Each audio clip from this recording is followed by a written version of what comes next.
Alright, so today we're going to be analyzing the anomaly that is UFC fighter cardio on the basis of some fighters being able to output a pace for 25 minutes and not look gassed at the very end of the fight, or the guys who suck wind after 3 minutes of a consistent output, but still end up making it to the bell. These are going to be fighters who are excellent at fighting tired, are mouth breathing specialists. I got my picks together for this list before UFC 323, so I do report with a heavy heart that Alexandre Pantoja is no longer the champion of the 125-pound division of the UFC, but the reason for him losing the belt did not come down to the last 5 minutes or a couple of rounds where he tapers off in output and Joshua Van getting the better of him.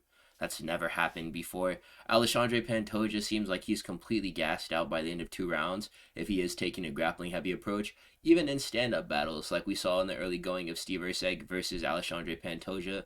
It might just be because at flyweight, pacing of fights is much higher compared to other weight classes, but this dude Alexandre Pantoja normally always visibly gasses out in about 8 minutes, but then he has his highest output round in the 5th. Those are some stats right there from his fight with Brandon Moreno. This guy throws a minimum of like 300 strikes in 25 minutes as well, and that's with incorporating takedowns too. And he's mainly attacking subs whenever he does grapple, so those are strikes at range mostly. He still attempts 63 strikes in the 5th round against Brandon Moreno. I know that there was a title on the line as well, but this is just standard performances of Alexandre Pantoja.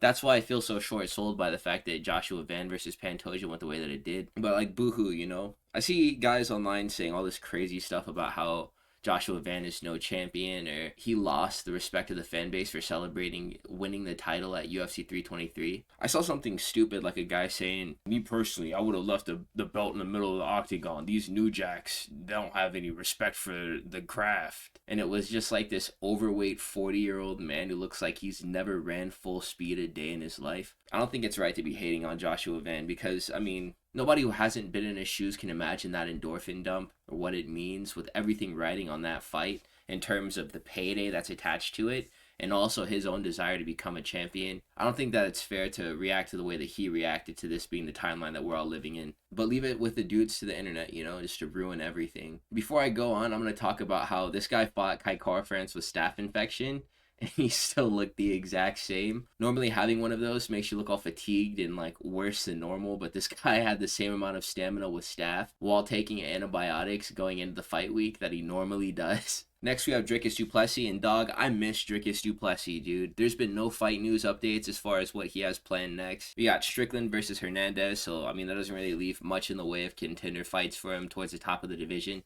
He is the number 1 contender in the division right now at Singzor.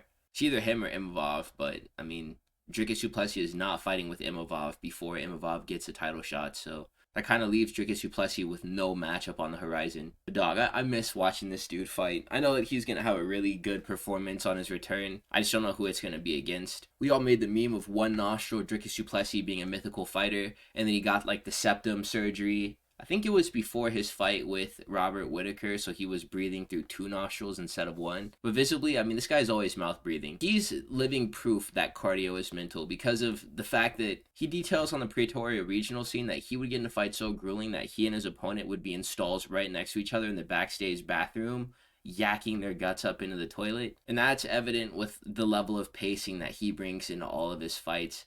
Sean Strickland versus Dricus Du Plessis 1 and 2 was fought at a very frenetic pace. This guy is usually pushing the action, and whenever there are instances of fighters trying to keep up with his pace, they normally can't do this, unless they take a grappling heavy game plan like Chimaev was able to. He got Dricus Du Plessis very tired, and then was able to still have stamina in order to coast through the last round. But still, even then, Dricus Du Plessis did have some moments in the stand-up and attempted an RNC that he failed. I was gripping the hell out of the handles of this chair too while I watched him take the back of Chimaev, and that was before he just slid off the top, but he did have something wrapped in at one point. I was like, oh, wait.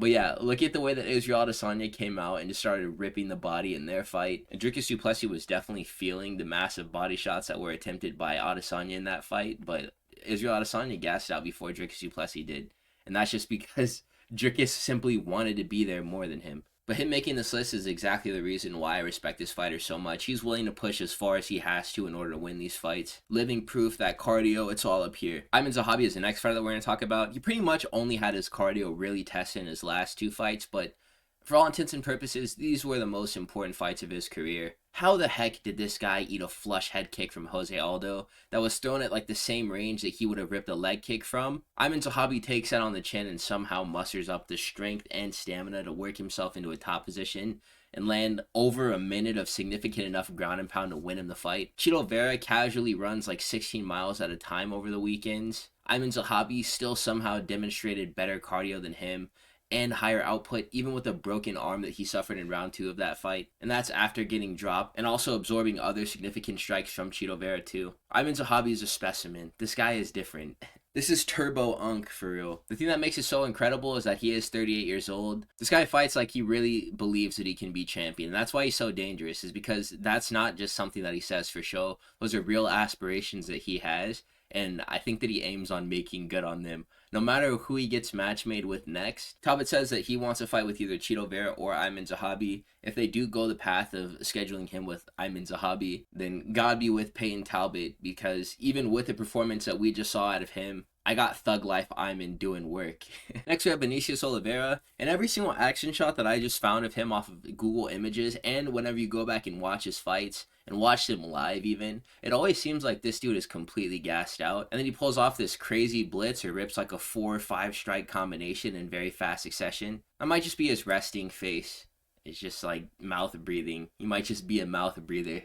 He perpetually looks tired though. He's a massive 135 pounder. It's been rumored forever that this guy is actually going to go up to featherweight. Now they're talking about Mario Batista versus Vinicius Oliveira. I wonder how that one goes. Batista likely would win because I wrote in there that he only starts to gas when grappling offensively or defensively. And he's fighting a lot of grapplers in the weight class, but he's not really gassing. He's just showing visible signs of fatigue. This guy can make it through 15 minutes. And that's while he's providing output as well. I remember there was a comment section where I was talking about Vinicius Oliveira seemed to have gassed against Kyler Phillips, and a bunch of dudes wanted to correct me and say, no he didn't. And I went back and I watched some clips from that fight, and he did not. But he must just be feigning weakness, because he always looks like he has only one lung. Like Colby Covington has 2 lungs.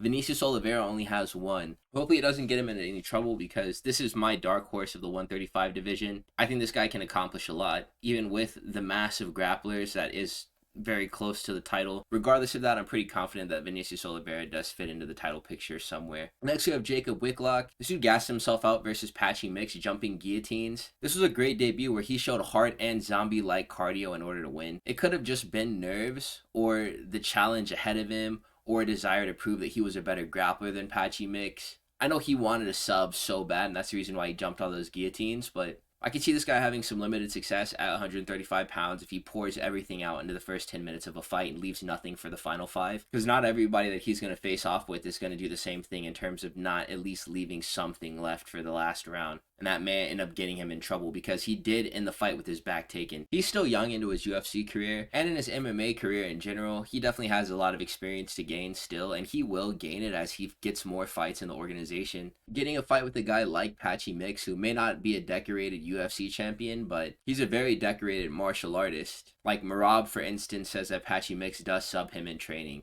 and Jakub Wiklacz was able to out-grapple this dude. And he did it while he was dog-tired, so I mean, I give him a lot of credit for that. This dude definitely gets a mention on the list. Next, we have Mason Jones. All of his fights, he just goes to war and wins a decision, but I feel like now he might actually start to go on a finishing streak. This dude was actually losing some fights at 145 pounds whenever he was still a featherweight. Left the promotion, he went to Cage Warriors and started finishing fights at 155 pounds in that promotion.